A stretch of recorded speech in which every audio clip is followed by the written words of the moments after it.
We are in Ząbki, in the veterinary surgery of Dr. Andrzej Krajewski, who is a specialist in exotic animals treatment. How do we give first aid for a parrot which suffered an accident?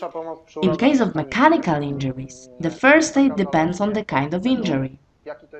If, for example, a growing feather is broken, it may bleed heavily because there is a blood vessel inside it, which nourishes it during its growth. In such a case, the best aid is to hold the parrot down and tie a thread around the feather under the injury. If the thread is firmly clamped, bleeding should be stopped.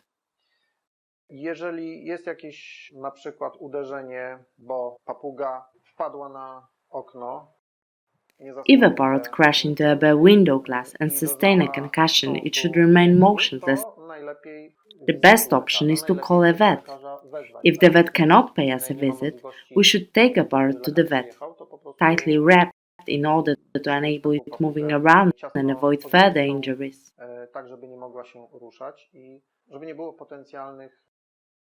Like in humans, if a human is a victim of traffic accident, he should be stabilized, should remain motionless and be placed on a stretcher. The same is with a parrot. It should not be stirred. We should try to take it in our hands, wrap it to avoid blistering, and deliver to the emergency veterinary clinic.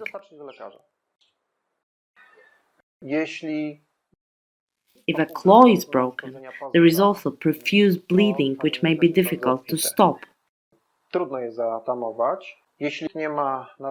If we have no potassium permanganate, which can be bought from a chemist, we can use alum, hydrogen peroxide or surgical spirit. The peroxide coagulates blood and the tissue is sealed, giving a chance to stop bleeding.